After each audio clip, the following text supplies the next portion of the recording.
so then into senior year, I really, really wanted to prove that I was a state champion, state record holder backstroke.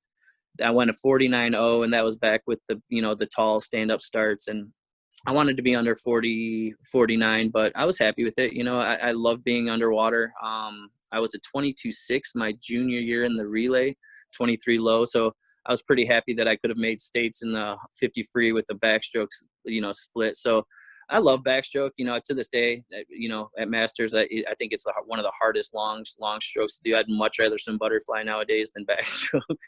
Just kills you on the legs, So, I mean, I was happy to get that state record. I know Bill Sargent was in that race. He was another good friend of mine growing up. And he went on and, he was a bit of a threat. He'd won the 100 freestyle. And, my brother told me before, he's like, if you want swimmer to meet, you got to win this. I'm like, well, I'm in any race that I've ever been in, I want to win. I don't care who the competition is. And that goes from junior nationals. I don't know who these kids are, but I want to beat them. And, if they're in the same race as I am, I don't know what I can do, until I can push myself. And that was I think one of my greatest strengths is being an ultra competitive person and not really giving into, I shouldn't be in this race. I qualified, I'm here.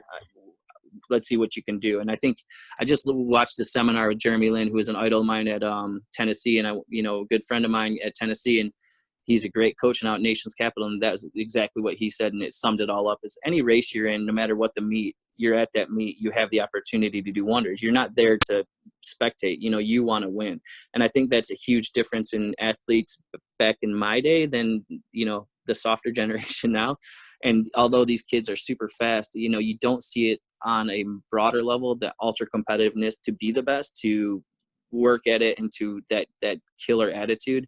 So yeah, that was something I was born with. And, I wanted to be the best in that backstroke. So I left, and, I knew De Jong was coming down the lines a couple of years later and didn't expect it to last that long. So it was always fun, tracking the fast kids afterwards.